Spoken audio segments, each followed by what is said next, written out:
ಈಗ ಎಲ್ಲರಿಗೂ ಒಂದು ವರ್ಷಕ್ಕೆ ಒಂದು 10% ಜಾಸ್ತಿ ಕೊಡ್ತಾ ಇದ್ದಾರೆ, ಸಾಕಾ? ಖರ್ಚುಗಳು ವರ್ಷಕ್ಕೆ 20% 30% ಜಾಸ್ತಿ ಆಗ್ತಾ ಇದೆ. ಎಲ್ಲ ಎಂಪ್ಲಾಯೀಸ್ಗೂ ಒಂದು ಮೆಂಟಾಲಿಟಿ ಇದೆ, ಪ್ರಾಮಾಣಿಕವಾಗಿ 10 ಗಂಟೆಯಿಂದ 6 ಗಂಟೆನೋ 7 ಗಂಟೆನೋ ಆಫೀಸ್ ಇದೆ, 10 ಗಂಟೆಗೆ ಬರಬೇಕು, 7 ಗಂಟೆಗೆ ಹೋಗಬೇಕು. ಎಲ್ಲರಿಗೂ 2 3 ಡ್ಯೂಟೀಸ್ ಇರುತ್ತೆ. ಒಂದು ತನ್ನ ಸ್ವಂತದ್ದು ಪ್ರೊಫೆಷನಲ್ ಡ್ಯೂಟಿ ಒಂದಿರುತ್ತೆ, ಮನೆ ಡ್ಯೂಟಿ ಒಂದಿರುತ್ತೆ, ಸಾಮಾಜಿಕ ಡ್ಯೂಟಿನೂ ಒಂದಿರುತ್ತೆ. ಮ್ಯಾನೇಜ್ಮೆಂಟಿನ ಕೆಲಸಗಳನ್ನು ಕಡಿಮೆ ಮಾಡಿ ಎಕ್ಸ್ಟ್ರಾ ಬರ್ಡನ್ಸ್ಗಳನ್ನು ತಗೊಳ್ಳೋಕ್ಕೆ ತಾಕತ್ ಯಾರಿಗಿದೆ ಅವ್ರನ್ನ ಮ್ಯಾನೇಜ್ಮೆಂಟು CCTV ಹಾಕ್ದಂಗೆ ಹುಡುಕ್ತಾ ಇರ್ತಾರೆ. ಟೀ ಕೊಡೋರಾದ್ರೂ ಕೂಡ ಗೌರವದಲ್ಲೇ ಕರಿಬೇಕು, ಕಸ ಗುಡಿಸೋರಾದ್ರೂ ಗೌರವದಲ್ಲೇ ಕರಿಬೇಕು. ಅವಾಗ ಆರ್ಗನೈಸೇಷನ್ ಅಲ್ಲಿ ಉಳಿತಾರೆ. ಎಲ್ಲರಿಗೂ ಆ ಗೌರವದ ಅವಶ್ಯಕತೆ ಇದೆ. ಇವ್ರು ಅನ್ಕೊಳ್ಳದೆ ಇರೋ ವಿಚಾರ ಏನಂದ್ರೆ, ಎಂಪ್ಲಾಯಿಗಳು ನಾನೂ ಒಂದು ದಿನ ಮ್ಯಾನೇಜ್ಮೆಂಟ್ ಆಗ್ತೀನಿ, ಆಸೆನೂ ಇಲ್ಲ, ಕನಸೂ ಇಲ್ಲ, ಅದಕ್ಕೆ ತಯಾರಿನೂ ಇಲ್ಲ.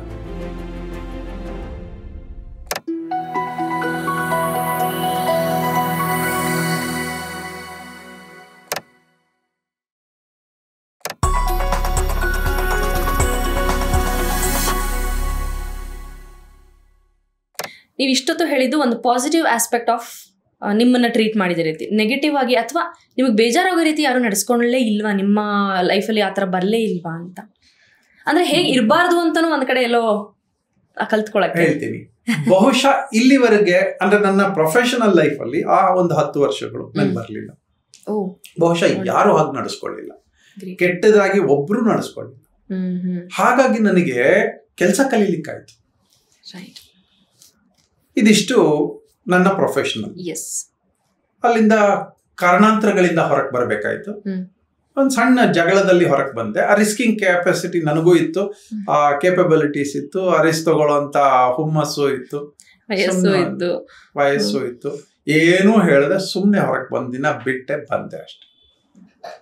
ಸರಿ, ಈಗ ನಿಮ್ಮ ಪ್ರಸ್ತುತ ಪ್ರಶ್ನೆ, ಎಂಪ್ಲಾಯಿಗಳು ಹೇಗಿರ್ಬೇಕು, ಎಂಪ್ಲಾಯರ್ ಹೇಗಿರ್ಬೇಕು ಅಂತ.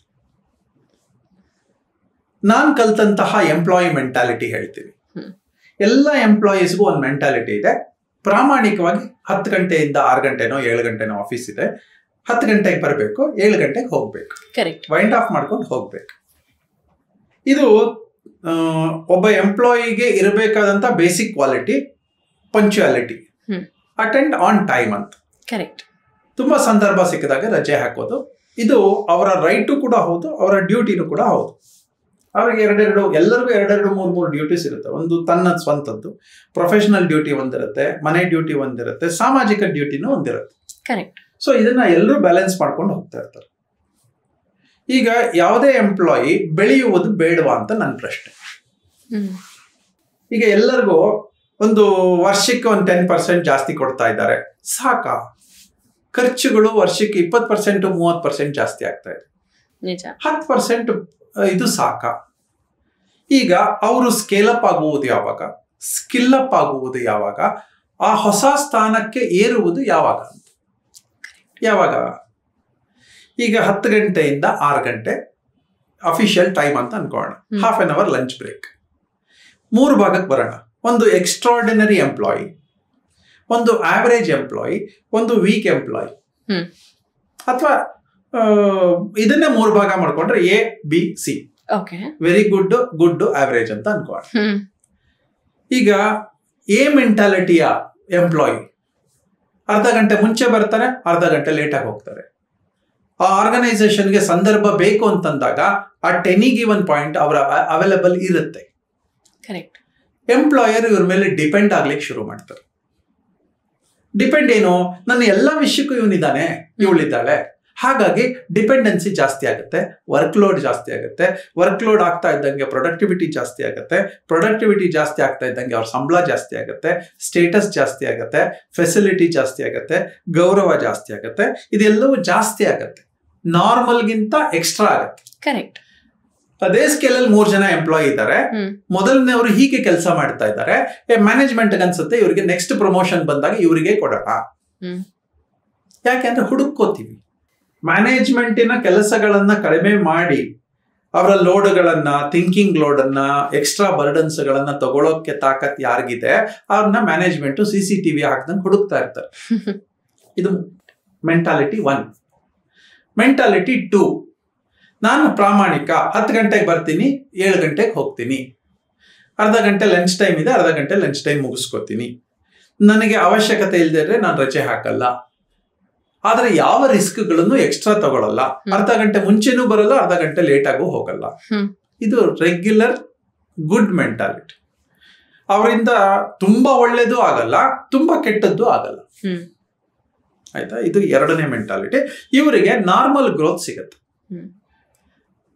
ಮ್ಯಾನೇಜ್ಮೆಂಟ್ ಇದನ್ನು ನೋಡ್ತಾ ಇರುತ್ತೆ, ರೇಟಿಂಗ್ಸ್ ಕೊಡ್ತಾ ಬರ್ತಾರೆ. ಯಾವುದೇ ಮ್ಯಾನೇಜ್ಮೆಂಟ್ ರೇಟಿಂಗ್ ಕೊಡ್ತಾರೆ, ಯಾರನ್ನ ನಾವು ಪ್ರಮೋಟ್ ಮಾಡಬಹುದು, ಯಾರು ಎಕ್ಸ್ಟ್ರಾ ರಿಸ್ಕ್ ತಗೋತಾರೆ, ಯಾರು ಎಕ್ಸ್ಟ್ರಾ ಕೆಲಸ ಮಾಡ್ತಾರೆ ಅವರಿಗೆ ಎಕ್ಸ್ಟ್ರಾ ಕೊಡ್ತಾರೆ. ಖಂಡಿತ ಎಕ್ಸ್ಟ್ರಾ ಗೌರವ, ಎಕ್ಸ್ಟ್ರಾ ಸಂಬಳ, ಎಕ್ಸ್ಟ್ರಾ ಸ್ಟೇಟಸ್, ಎಕ್ಸ್ಟ್ರಾ ಫೆಸಿಲಿಟಿ ಕೊಡ್ತಾರೆ. ಮೂರನೇ ವರ್ಗದ ಎಂಪ್ಲಾಯಿ ಬರೋಣ. 10 ಗಂಟೆಗೆ ಆಫೀಸ್ ಇದೆ, 10:15 ಬರ್ತಾರಪ್ಪ. ಲಂಚ್ ಟೈಮ್ ಅರ್ಧ ಗಂಟೆ ಇದೆ, 1 ಗಂಟೆ ಮಾಡ್ತಾರೆ. ಸಂಜೆ 6 ಗಂಟೆಗೆ ಹೋಗ್ಬೇಕು ಅಥವಾ 7 ಗಂಟೆಗೆ ಹೋಗ್ಬೇಕು, ಅರ್ಧ ಗಂಟೆ ಮುಂಚೆ ಹೊರಟು ಹೋಗ್ತಾರೆ. ಹೇಳದೆ ಕೇಳದೆ ಹೋಗ್ತಾರೆ. ಬಂದಾಗ್ಲೂ ಅಟೆಂಡೆನ್ಸ್ ಮಾರ್ಕ್ ಮಾಡಲ್ಲ, ಹೋಗುವಾಗ ಅಟೆಂಡೆನ್ಸ್ ಮಾರ್ಕ್ ಮಾಡಲ್ಲ. ಒಂದು ಏನೋ ಒಂದು ನೆಗ್ಲಿಜೆಂಟ್ ಆಟಿಟ್ಯೂಡ್ ಅಲ್ಲಿ ಇರ್ತಾರೆ. ಲೀವ್ ಹಾಕಿದಾಗ ಲೀವ್ ಹಾಕ್ತಿದ್ದೀನಿ ಅಂತ ಹೇಳಲ್ಲ, ಕಮ್ಯುನಿಕೇಟ್ ಮಾಡಲ್ಲ. ಮಧ್ಯದಲ್ಲಿ ಒಂದು ಸಿಗರೇಟ್ ಕುಡ್ಕೊಂಬರಕ್ ಹೋಗ್ತಾರೆ, ಟೀ ಕುಡ್ಕೊಂಬರಕ್ ಹೋಗ್ತಾರೆ. 10 ನಿಮಿಷದ ಟೀ ಬ್ರೇಕ್ಗೆ ಅವರೊಂದು ಅರ್ಧ ಗಂಟೆ ಮಾಡ್ತಾರೆ. ಇದೆಲ್ಲ ಮ್ಯಾನೇಜ್ಮೆಂಟ್ ನೋಡ್ತಾನೆ ಇರುತ್ತೆ. ಈ 3 ವರ್ಗಗಳನ್ನ ಮ್ಯಾನೇಜ್ಮೆಂಟ್ ನೋಡುತ್ತೆ. ಮೊದಲೆಲ್ಲ ಮ್ಯಾನೇಜ್ಮೆಂಟ್ ಅಂದ್ರೆ ನನ್ನ ಟೈಮಿನ ಮ್ಯಾನೇಜ್ಮೆಂಟ್ ಅಲ್ಲಿ ನನಗೆ ತಿದ್ದವರು, ಹಾಗಾಗಿ ನಮಗೆ ನಮ್ಮ ತಪ್ಪುಗಳು ಅರಿವಾಗ್ತಾ ಇತ್ತು, ಕರೆಕ್ಷನ್ಸ್ ಆಗುವ. ಈಗ ಅರಿವು ಮಾಡುವಂತಹ ಯಾರು ಇಂಟ್ರೆಸ್ಟ್ ಇಲ್ಲ, ಯಾವುದೇ ಮ್ಯಾನೇಜ್ಮೆಂಟ್ಗೆ ಇಂಟ್ರೆಸ್ಟ್ ಇಲ್ಲ. ಹಂಗೆ ನಾನು ದುಡ್ಡು ಕೊಡ್ತಾ ಇದ್ದೀನಿ, ಇವ್ನು ಇಲ್ದರೆ ಇನ್ನೊಬ್ಬ ಬರ್ತಾರೆ. ಇದು ಮ್ಯಾನೇಜ್ಮೆಂಟ್ ಮೆಂಟಾಲಿಟಿ. ಎಂಪ್ಲಾಯಿ ಮೆಂಟಾಲಿಟಿ, ಇವ್ರು ಇಲ್ದರೆ ನಂಗೆ ಇನ್ನೊಂದು ಕೆಲಸ ಸಿಗುತ್ತೆ. ಸೊ ಈ 3 ವರ್ಗಗಳು ವಿತ್ ಮ್ಯಾನೇಜ್ಮೆಂಟ್. ಇವ್ರು ಅನ್ಕೊಳ್ಳದೆ ಇರೋ ವಿಚಾರ ಏನಂದ್ರೆ, ಎಂಪ್ಲಾಯಿಗಳು ನಾನು ಒಂದು ದಿನ ಮ್ಯಾನೇಜ್ಮೆಂಟ್ ಆಗ್ತೀನಿ, ಆಸೆನೂ ಇಲ್ಲ, ಕನಸೂ ಇಲ್ಲ, ಅದಕ್ಕೆ ತಯಾರಿನೂ ಇಲ್ಲ. ಹಾಗಾಗಿ ಮೆಜಾರಿಟಿ ಆಫ್ ದಿ ಎಂಪ್ಲಾಯೀಸ್ ಅವರು ಅರ್ಥಮೆಟಿಕಲ್ ಗ್ರೋತ್ ಅಲ್ಲಿ ವರ್ಷಕ್ಕೆ ಇಷ್ಟು ಪರ್ಸೆಂಟೇಜ್ ಗ್ರೋತ್ ಅಷ್ಟೇ ಸಿಗುತ್ತೆ. ಕೆಲಸ ಬಿಟ್ರೆ ಅವ್ರಿಗೇನೋ ಕಾರಣಾಂತರಗಳಿಂದ ಕೆಲಸ ಬಿಟ್ರೆ ಅವ್ರಿಗೆ ಇನ್ನೊಂದು ಕೆಲಸಗಳು ಸಿಗಲ್ಲ. ಯಾಕೆ ಸಿಗಲ್ಲ ಅಂತಂದ್ರೆ ಈ ಮೆಂಟಾಲಿಟಿಯನ್ನ ಯಾರು ಅಕ್ಸೆಪ್ಟ್ ಮಾಡಲ್ಲ. ಇವ್ರಿಗೆಲ್ಲರಿಗೂ ಅನ್ನಿಸ್ಬೇಕು, ನನಗೆ ಬೆಳಿಬೇಕು ಅನ್ಸಿದ್ರೆ ನಾನು ಕೆಲಸ ಜಾಸ್ತಿ ಮಾಡಬೇಕು. ಫಿಸಿಕಲ್ ಕೆಲಸ, ನನಗೆ ವಹಿಸಿರುವ ಕೆಲಸ, ನನಗೆ ವಹಿಸಿ ಇಲ್ಲದೆ ಇರುವ ಕೆಲಸವನ್ನು ನಾನು ಮಾಡ್ಲಿಕ್ಕೆ ಸಾಧ್ಯನಾ? ನಾನು ಮಾಡ್ತಾ ಇದ್ದೆ. ಒಂದ್ ಹೆಜ್ಜೆ ಮುಂದೆ ಹೋಗೋದು ಅಂತಾರಲ್ಲ ಹಾಗೆ. ಕರೆಕ್ಟ್. ತಯಾರಿ ಆಗೋದು ಅಂತ, ಪ್ರಮೋಷನ್ ಆಗೋದು ಅಂತ. ಕರೆಕ್ಟ್. ಒಂದು ಸ್ಟೇಟಸ್ ಯಾರಿಗೋ ಕೊಟ್ಟಿದ್ದಾರೆ, ಒಂದು ಕ್ಲರ್ಕ್ ಅಂತ ಕೊಟ್ಟಿದ್ದಾರೆ. ಆ ಕ್ಲರ್ಕ್ ಲೈಫ್ ಲಾಂಗ್ ಕ್ಲರ್ಕ್ ಆಗೇ ಇರ್ಬೇಕಾ? ನಮ್ಮ ಆರ್ಗನೈಸೇಷನ್ಸ್ ಅಲ್ಲಿ ಡ್ರೈವರ್ಸ್ ಇದ್ದಾರೆ. ಡ್ರೈವರ್ಗಳೆಲ್ಲರಿಗೂ ನಾವು ಮೊದಲನೇದು ಅವ್ರನ್ನ ಡ್ರೈವರ್ ಅಂತ ಕರೆಯಲ್ಲ, ಡಿಪಾರ್ಟ್ಮೆಂಟ್ ಅನ್ನ ಲಾಜಿಸ್ಟಿಕ್ ಡಿಪಾರ್ಟ್ಮೆಂಟ್ ಅಂತ ಕರಿತೀವಿ. ಅವರೆಲ್ಲರನ್ನು ನಾವು ಸಾರಥಿ ಅಂತ ಕರಿತೀವಿ. ನಾವು ಆಸ್ ಎಂಪ್ಲಾಯರ್ ಮ್ಯಾನೇಜ್ಮೆಂಟ್ ಕೊಡುವ ಗೌರವವನ್ನ ನಾವು ತೋರಿಸಿ ಆಯ್ತು. ನಮ್ಮಲ್ಲಿ ಎಲ್ಲರೂ ಕೂಡ ವಿತೌಟ್ ಟೈಮ್, ವಿತೌಟ್ ವಾಚ್ ಅವ್ರು ಕೆಲಸ ಮಾಡ್ತಾರೆ. ಯಾವಾಗ ಕೆಲಸ ಮಾಡ್ತಾರೆ? ಮೊದಲನೇದು ಒಳ್ಳೆ ಸಂಬಳ ಕೊಟ್ಟಾಗ. ಎಂಪ್ಲಾಯರ್ ಹೇಗಿರ್ಬೇಕು ಅಂತ ಹೇಳ್ತಾ ಇದ್ದೀವಿ. ಒಳ್ಳೆ ಸಂಬಳ ಕೊಡ್ಬೇಕು ಅಂದ್ರೆ ಮಾರ್ಕೆಟ್ ಸ್ಟ್ಯಾಂಡರ್ಡ್ಸ್ ಏನೋ ಇದೆ, ಅಷ್ಟು ಕೊಡಬೇಕು. ಸಾಧ್ಯ ಆದ್ರೆ ಇನ್ನೊಂಚೂರು ಜಾಸ್ತಿ ಕೊಡ್ಬೇಕು. ಅವಾಗ ಎಂಪ್ಲಾಯಿಗಳನ್ನ ರಿಟೆನ್ಷನ್ ಮಾಡ್ಕೋಬಹುದು. ಎರಡನೇದು, ಏಕವಚನದಲ್ಲಿ ಆ ವರ್ಗವನ್ನ ಕರಿಬಾರ್ದು. ನಾನು ಹೇಳಿರೋ ಕರೆದ್ರೆ ಪ್ರೀತಿಯಿಂದ ಕರಿಬಹುದು, ಆದ್ರೆ ಇಲ್ಲದೆ ಇದ್ರೆ ಅವ್ರನ್ನ ಗೌರವದಲ್ಲೇ ಕರಿಬೇಕು. ಟೀ ಕೊಡೋರಾದ್ರೂ ಕೂಡ ಗೌರವದಲ್ಲೇ ಕರಿಬೇಕು, ಕಸ ಗುಡಿಸೋರಾದ್ರೂ ಗೌರವದಲ್ಲೇ ಕರಿಬೇಕು. ಅವಾಗ ಆರ್ಗನೈಸೇಷನ್ ಅಲ್ಲಿ ಉಳಿತಾರೆ. ಎಲ್ಲರಿಗೂ ಆ ಗೌರವದ ಅವಶ್ಯಕತೆ ಇದೆ.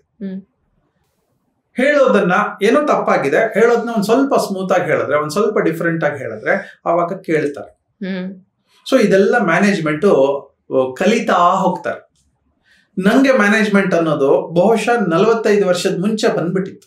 ನಂಗಂದ್ರೆ 12-13ನೇ ವರ್ಷದಲ್ಲಿ ಕೆಲಸ ಮಾಡ್ಲಿಕ್ಕೆ ಶುರು ಮಾಡ್ಬಿಟ್ಟಿತ್ತು. ಹಾಗಾಗಿ ನಂಗೆ ಮ್ಯಾನೇಜ್ಮೆಂಟ್ ಅನ್ನೋದು ಬಂದ್ಬಿಟ್ಟಿತ್ತು. ನಾನು ಅಫಿಷಿಯಲಿ ಎಂಪ್ಲಾಯಿ ಆಗಿ ಮುಗಿಯೋ ಅಷ್ಟೊತ್ತಿಗೆ ನಾನು ಪೂರ್ಣ ಮ್ಯಾನೇಜ್ಮೆಂಟ್ ಕಲೆಯನ್ನ ಕಲ್ತಿದ್ದೆ. ಸೊ ಹಾಗಾಗಿ ನಂಗೆ ಜನರನ್ನ ಉಳಿಸ್ಕೊಳ್ಳೋದು ಹೇಗೆ, ಬೆಳೆಸೋದು ಹೇಗೆ, ಯಾರಿಗೆ ಯಾವ ಕೆಲಸ ಕೊಡಬೇಕು, ಎಷ್ಟು ಸಂಬಳ ಕೊಡಬೇಕು, ಹೇಗೆ ಟ್ರೀಟ್ ಮಾಡ್ಬೇಕು, ಇದೆಲ್ಲವೂ ಗೊತ್ತಿತ್ತು. ಹಾಗಾಗಿ ನಮ್ಮ ಆರ್ಗನೈಸೇಷನ್ ಇವತ್ತಿಗೂ ತಪ್ಪಾಗಿಲ್ಲ. ಎಂಪ್ಲಾಯೀಸ್ ಹೇಗಿರ್ಬೇಕು? ಸಾಧ್ಯ ಆದಷ್ಟು ಈಗ ನಾವು ದೇವರನ್ನ ಪೂಜೆ ಮಾಡ್ಲಿಕ್ಕೆ ಹೊರಡ್ತೀವಿ. ಹೌದು.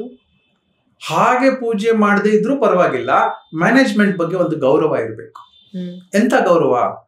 ಇವತ್ತು ನಾವು ಮೈಸೂರಲ್ಲಿ ಇದ್ದೀವಿ. ಮೈಸೂರಲ್ಲಿ ಪ್ರತಿ ವರ್ಷ 30,000ಕ್ಕೂ ಜಾಸ್ತಿ ಜನ ಗ್ರಾಜುಯೇಟ್ಸ್ ಆಗಿ ಎಜುಕೇಶನ್ ಮುಗೀತು ನಾನು ಕೆಲ್ಸಕ್ಕೆ ಸೇರ್ಬೇಕು ಅಂತ ಹೊರಕ್ ಬರ್ತಾರೆ. 30,000 ಅದ್ರಲ್ಲಿ 3,000 ಜನ ಕೆಲಸ ಸಿಗುತ್ತೆ. ತನ್ನ ಓದಿಗೆ ಸೂಟಬಲ್ ಕೆಲಸ ಸಿಗುತ್ತೆ, ಬಾಕಿಯವ್ರಿಗೆ ಕೆಲಸ ಇಲ್ಲ. ಏನೇನೋ ಹುಡುಕೋತಾರೆ, ಏನೋ ಮಾಡ್ತಾರೆ. ಪರ್ಮನೆಂಟ್ ಆಗಿ 10-20 ವರ್ಷ ಆದ್ರೂ ಯಾರು ಸೆಟ್ಲ್ ಆಗಲ್ಲ. ಎಷ್ಟೋ ಜನ MBA ಓದೋರು ಸ್ವಿಗ್ಗಿ ಝೊಮ್ಯಾಟೋಗೆ ಬಂದು ಸೇರಿದ್ದಾರೆ, ತಪ್ಪಿಲ್ಲ. ಆದ್ರೆ ತನ್ನ ಕನಸು MBA ಓದುವಾಗ ಒಂದು ಕನಸಿತ್ತಲ್ಲ, ಒಂದು ಹೈಪ್ ಇತ್ತಲ್ಲ, ಅದಾಗಲ್ಲ. ನಿಜ. ಯಾಕಾಗಲ್ಲ? ಇವತ್ತು ಅಕಾಡೆಮಿಕ್ಸ್ ಕಲ್ಸಿದ್ದಾರೆ, ಆಕ್ಚುಯಲ್ಸ್ ಕಲ್ಸಿದಾರಾ? ಇಲ್ಲ. ಆಕ್ಚುಯಲ್ಸ್ ಅಂತಂದ್ರೆ ಕೆಲಸ ಮಾಡುವುದು ಹೇಗೆ ಅಂತ ಕಲ್ಸಿದಾರ, 4 ಸ್ಕಿಲ್ ಸೆಟ್ ಕಲ್ಸಿದಾರ, ಸೋಷಿಯಲ್ ಬಿಹೇವಿಯರ್ ಗೊತ್ತಿಲ್ಲ. ಒಂದು ರಿಸೆಪ್ಷನಿಸ್ಟ್ ಇರ್ತಾರೆ, 10-20 ವರ್ಷ ಅವ್ರು ರಿಸೆಪ್ಷನಿಸ್ಟ್ ಆಗೇ ಇರ್ತಾರೆ, ಕಂಪ್ಯೂಟರ್ ಆಪರೇಟರ್ ಆಗಿದ್ದಾರೆ, ಅವ್ರು ಪ್ರಮೋಟೇ ಆಗಲ್ಲ. ಯಾಕೆ ಅಂತಂದ್ರೆ 7 ಗಂಟೆ ಆಯ್ತು ಬ್ಯಾಗ್ ಕಟ್ಕೊಂಡು ಹೊರಡ್ತಾ ಇರ್ತಾರೆ. ತಪ್ಪ ಅಂದ್ರೆ ಅಲ್ಲ, ಆದ್ರೆ ಎಂಪ್ಲಾಯಿಗಳಿಗೆ ಅನ್ನಿಸ್ಬೇಕು, ಒಂದು ವಿಷನ್ ಇರ್ಬೇಕು. ನಾನು ಪ್ರಮೋಟ್ ಆಗದೆ ಇದ್ರೆ ನಂಗೆ ಜಾಸ್ತಿ ಸಂಬಳ ಬರಲ್ಲ, ನಾನು ಪ್ರಮೋಟ್ ಆಗದೆ ಇದ್ರೆ, ನಾನು ಜಾಸ್ತಿ ಕೆಲಸ ಮಾಡದೇ ಇದ್ರೆ, ಹೆಚ್ಚಿಗೆ ಜವಾಬ್ದಾರಿ ತಗೊಳ್ಳದೆ ಇದ್ರೆ ನನ್ನ ಸಂಬಳ ನನಗೆ ಸಾಕಾಗಲ್ಲ. ಮದುವೆ ಆಗಿದೆ, ಮಕ್ಕಳಾಗಿದೆ, ಅಪ್ಪ ಅಮ್ಮ ಇದ್ದಾರೆ, ಡಿಪೆಂಡೆಂಟ್ಸ್ ಇದ್ದಾರೆ. ಇಷ್ಟೂ ಜನಕ್ಕೆ ಅಂತಂದ್ರೆ ಇವತ್ತು ಯಾವುದೇ ಆರ್ಗನೈಸೇಷನ್ ಅಲ್ಲಿ ಅಥವಾ ಯಾವುದೇ ವ್ಯಕ್ತಿಗೆ ಒಂದು 40-50 ಸಾವಿರ ಇಲ್ಲದೆ ಕಂಫರ್ಟಬಲ್ ಲಿವಿಂಗ್ ಅಂತ ಇಲ್ಲ. 50 ಸಾವಿರ ಪ್ರತಿಯೊಬ್ಬರಿಗೂ ಕೊಡ್ಲಿಕ್ಕೆ ಶುರು ಮಾಡಿದ್ರೆ ಆರ್ಗನೈಸೇಷನ್ ಮುಳುಗೋಗುತ್ತೆ. So organisation hierarchy ಇಟ್ಕೊಳ್ಳುತ್ತೆ.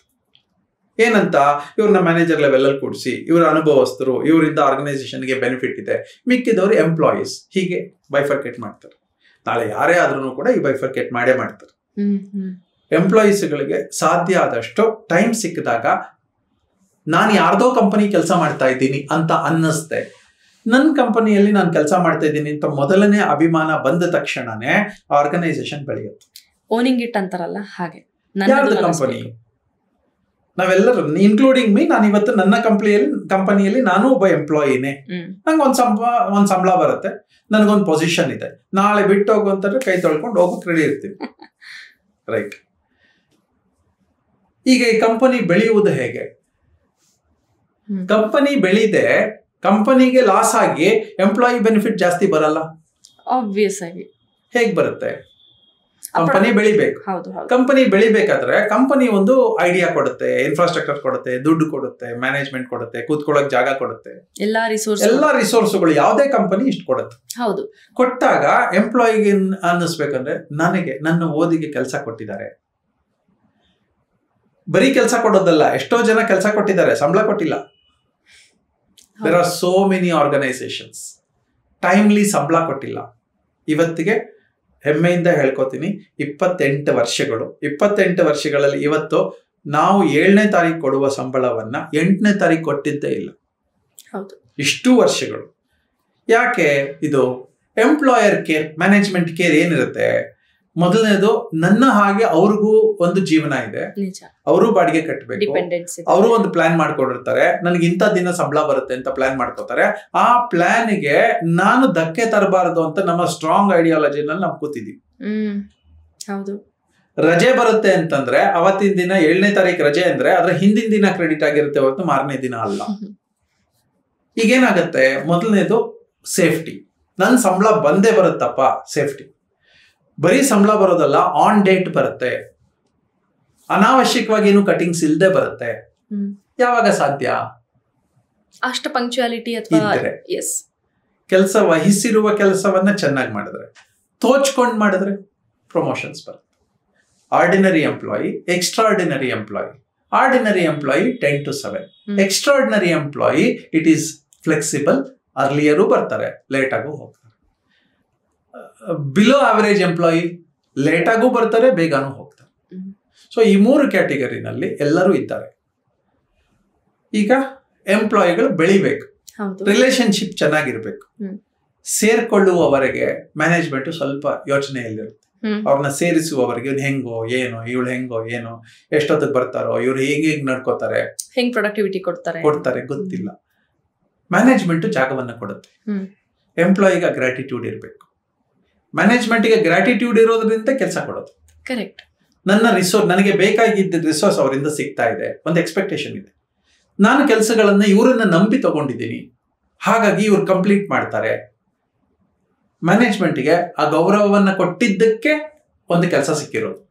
ಎಂಪ್ಲಾಯಿಗೆ ನಂಗೆ ಕೆಲಸ ಕೊಟ್ಟಿದ್ದಾರೆ, ಕೆಲಸ ಕೊಟ್ಟು ಸಂಬಳ ಕೊಡ್ತಾ ಇದ್ದಾರೆ, ಆನ್ ಡೇಟ್ ಕೊಡ್ತಾ ಇದ್ದಾರೆ, ನನಗೆ ಸಪೋಸ್ ಏನಾದ್ರೂ ಪ್ರಾಬ್ಲಮ್ಸ್ ಆದ್ರೆ ನನ್ನನ್ನು ನೋಡ್ಕೊಳ್ಳಿಕ್ಕೆ ಆರ್ಗನೈಸೇಷನ್ ಇದೆ ಅಂತ ಎಂಪ್ಲಾಯಿಗೆ ಅನ್ನಿಸ್ಬೇಕು. ಹಾಗೆ ಮ್ಯಾನೇಜ್ಮೆಂಟ್ ನಡ್ಕೋಬೇಕು. ತುಂಬಾ ಇಂಪಾರ್ಟೆಂಟ್. ಈಗ ಈ ಎರಡೂ ನಡ್ಕೊಂಡಿದೆ, ಬೆಳಗ್ಗೆಯಿಂದ ಸಂಜೆವರೆಗೂ ಎಲ್ಲರೂ ಚೆನ್ನಾಗಿದ್ದಾರೆ, ಮ್ಯಾನೇಜ್ಮೆಂಟ್ ಈಸ್ ಅಕ್ಸೆಸಬಲ್. ಯಾರಿಗೋ ಏನೋ ಸಮಸ್ಯೆ ಆಯಿತು, ಒಂದು ಆಕ್ಸಿಡೆಂಟ್ ಆಯಿತು, ಒಂದು ಮೆಡಿಕಲ್ ಆಯಿತು, ಏನೋ ಒಂದು ತಲೆನೋವು ಬಂತು, ಒಂದು ಫಂಕ್ಷನ್ ಆಯಿತು, ಒಂದು ಖುಷಿ ಆಯಿತು, ಮ್ಯಾನೇಜ್ಮೆಂಟು ಸೇರ್ಕೊಳ್ಳುತ್ತೆ. ಈ ಕಷ್ಟದಲ್ಲಿ, ದುಃಖದಲ್ಲಿ, ಸುಖದಲ್ಲಿ ಸೇರ್ಕೊಳ್ಳುತ್ತೆ. ಈಗ ಎಂಪ್ಲಾಯಿಗೆ ಅನ್ಸ್ಲಿಕ್ಕೆ ಶುರು ಆಗುತ್ತೆ, ಓ ನನ್ನ ಕಂಪನಿ ಇದು ಅಂತ. ಸೊ ನನ್ನ ಕಂಪನಿ ಅನ್ನೋದು ಫಸ್ಟ್ ಅವ್ರಿಗೆ ಬರಲ್ಲ. ಸೊಸೆ ಬರ್ತಾಳೆ ಮನೆಗೆ, ಅತ್ತೆ ಸರಿಯಾಗಿ ನಡೆಸ್ಕೊಂಡ್ರೆ ಮಾತ್ರ ಸೊಸೆಗೆ ಅನ್ಸೋದು ಇದು ನನ್ನ ಮನೆ ಅಂತ.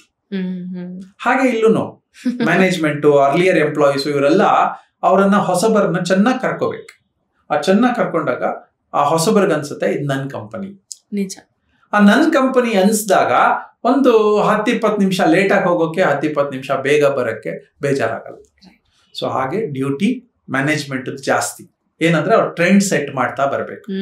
ಹಂಗೆ ಅಂತ ತುಂಬಾ ಲಿಬರಲ್ ಬಿಟ್ಬಿಡ್ತಾರ ಅಂತಂದ್ರೆ ಇಲ್ಲ.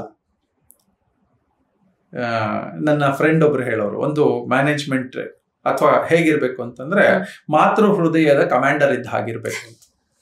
ಕಮಾಂಡರ್ ಅಂದಾಗ್ಲೇ ಸ್ಟ್ರಿಕ್ಟ್ ಅಂತ, ಬಟ್ ಅದ್ರಲ್ಲಿ ಒಂದು ಮಾತೃ ಹೃದಯ ಅಂತ. ಅಂದ್ರೆ ಆ ಇಡೀ ಫ್ಯಾಮಿಲಿಯ ಎಲ್ಲ ಜವಾಬ್ದಾರಿಗಳು ಒಬ್ಬರು ದೊಡ್ಡವ್ರದ್ದು. ಹೆಡ್ ಆಫ್ ದ ಡಿಪಾರ್ಟ್ಮೆಂಟ್ ಆಗ್ಬೋದು, ಮ್ಯಾನೇಜ್ಮೆಂಟ್ ಆಗ್ಬೋದು. ಓಕೆ. ನಾನು ಬೇರೆ ಬೇರೆ ಆರ್ಗನೈಸೇಷನ್ಸ್ ಒಳಗೂ ಹೋಗ್ತೀನಿ. ಅವರ ಕಷ್ಟ ಸುಖಗಳು ಅರ್ಥ ಆಗತ್ತೆ. ಎಂಪ್ಲಾಯಿನ ಅರ್ಥ ಮಾಡ್ಕೋತೀನಿ, ಮ್ಯಾನೇಜ್ಮೆಂಟ್ನ ಅರ್ಥ ಮಾಡ್ಕೋತೀನಿ, ಅವ್ರ ನೋವುಗಳು ಹೇಳ್ಕೊತಾರೆ, ಎಲ್ಲರೂ ಬಂದು ಹೇಳ್ಕೊತಾರೆ. ನಮ್ ಕ್ರೆಡೈಲಿ ಹೋದಾಗ ಅಲ್ಲೂ ಹೇಳ್ಕೊತಾರೆ, ಬೇರೆ ಬೇರೆ ಆರ್ಗನೈಸೇಷನ್ ಅಲ್ಲಿ ಹೇಳ್ಕೊತಾರೆ. ನಾನು ಎಲ್ಲ ಗುಡ್ ಪಾಲಿಸೀಸ್ ಏನೇನಿದೆ ಎಲ್ಲ ಪಿಕ್ ಮಾಡ್ತೀನಿ. ನಮ್ಮಲ್ಲಿ ಏನ್ ಇಂಟ್ರೊಡ್ಯೂಸ್ ಮಾಡ್ಲಿಕ್ಕೆ ಸಾಧ್ಯ ಇದೆ ಎಲ್ಲವೂ ಇಂಟ್ರೊಡ್ಯೂಸ್ ಮಾಡ್ತೀನಿ. Nothing wrong about it. ಏನೇನು ಬ್ಯಾಡ್ ಪಾಲಿಸೀಸ್ ಬೇರೆ ಆರ್ಗನೈಸೇಷನ್ ಅಲ್ಲಿ ಇದೆ, ಅವ್ರಿಗೆ ತೊಂದರೆ ಕೊಡ್ತಾ ಇದೆ, ನಮ್ಮಲ್ಲಿ ಬಂದು ಹುಡುಕ್ತೀನಿ, ಇದೆಲ್ಲ ನಮ್ಮಲ್ಲಿ ಇದೆಯಾ, ಎನಿಥಿಂಗ್ ನೆಗೆಟಿವ್ ನಮ್ಮಲ್ಲಿ ಇದೆಯಾ. ಎಂಪ್ಲಾಯಿ ನೆಗೆಟಿವ್ ಇರ್ಬೋದು, ಎಂಪ್ಲಾಯರ್ ನೆಗೆಟಿವ್ ಇರ್ಬೋದು. ನಾನೇ ತಪ್ಪು ಮಾಡಿದ್ರೆ ನಾನು ತಿದ್ದುಕೊಳ್ಳುವುದು ಹೇಗೆ ಅಂತ ನಾನು ಇಲ್ಲಿ ಬಂದು ಇಂಟ್ರೊಡ್ಯೂಸ್ ಮಾಡ್ಕೋತೀನಿ ಅದನ್ನು. ಹಾಗಾಗಿ ಒಂದು ಆರ್ಗನೈಸೇಷನ್ ಇಂಟ್ರೋಸ್ಪೆಕ್ಷನ್ ಆಗುತ್ತಲ್ವಾ, ಸೆಲ್ಫ್ ಇಂಟ್ರೋಸ್ಪೆಕ್ಷನ್. ಹಾಗಾಗಿ ಒಂದು ಆರ್ಗನೈಸೇಷನ್ ಸಕ್ಸಸ್ ಆಗ್ಬೇಕಂದ್ರೆ ಇವರಿಬ್ರು ಪಾರ್ಟ್ನರ್ಸ್ ಆಗಿರ್ಬೇಕು. ಓಕೆ. ಪಾರ್ಟ್ನರ್ಸ್ ಅಲ್ಲದೆ ಇದ್ರೆ ಎಂಪ್ಲಾಯಿ ಇಷ್ಟ ಬಂದಂಗೆ ಬರ್ತಾರೆ, ಎಂಪ್ಲಾಯರ್ ಇಷ್ಟ ಬಂದಂಗೆ ಸ್ಯಾಲ್ರಿ ಕೊಡ್ತಾರೆ.